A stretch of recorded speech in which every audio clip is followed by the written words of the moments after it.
оваа година за прв пат го организираат Скопје Red Light District, еден уметнички перформанс со цел на скопјани и на граѓаните на Република Македонија да им го доближиме шармот на улицата на црвените фенери во Амстердам.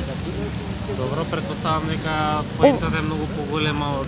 Да, секако. Самиот настан е дел од деновите за правата против насилство врз сексуалните работници, кои што ги започнавме вчера со предавањето на антропологот Лора Аугустина, ќе ги завршиме утре со маршот на црвените чадори, кој што впрочем ќе се организира и по 10-ти пат оваа година. Пораката како и секоја година и оваа година е иста, а тоа е дека насилството врз сексуалните работници треба да престане. При тоа бараме мерки од самата полиција, од надлежните институции, наместо да маргинализираат оваа професија, со тоа да ги маргинализираат и социјално да ги исклучуваат сексуалните работници, да превземат мерки кон нивна заштита пред се од насилство. Сексуалните работници во Македонија се соочуваат со насилство кое што доаѓа од различни страни. Пред се доаѓа од клиенти, меѓутоа доаѓа и од случајни рекетари, насилници кои што сакаат да се живуваат со сексуалните работници, меѓутоа многу често и полициските службеници, односно поединечни полициски службеници се јавуваат во својство на сторители на насилството врз сексуалните работници. Па така, наместо да пружат заштита на сексуалните работници, ги заштитат од насилство, да ги заштитат од повреда на нивните права, многу често и се закануваат на сексуалните работници, ги уценуваат. Имаме документирани случаи каде што полициски службеници дури силуваат сексуални работници, изнудуваат бесплатни сексуални услуги од нив или се работи дури за физичко насилство.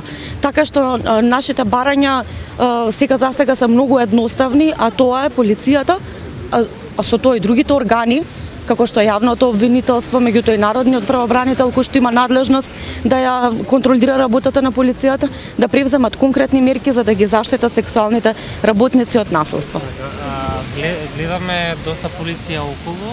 Ме интересира, стравувате од некакви можни инциденти дури на вакви уметнички перформанси?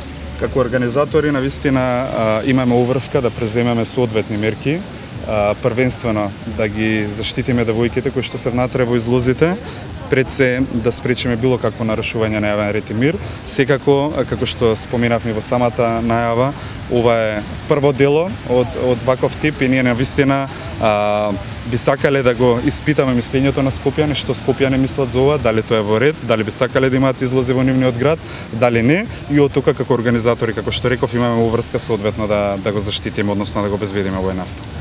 Скопјани се љубопитни, но и малку се ирџиски од она што мислам можевме до сега да го забележиме. Како сте вие задоволни од првичната реакција на граѓаните кои поминуваат и како реагираат на ситуација?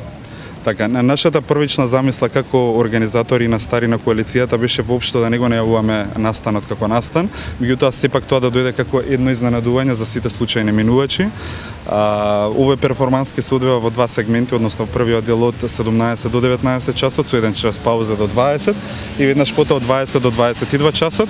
Се надеваме дека особено во вториот дел од перформансот ќе имаме навистина случајни минувачи, како што може да видите дека и улицата пред излозите е затворена, со оглед на тоа затоа што имаше застој во сообраќајот.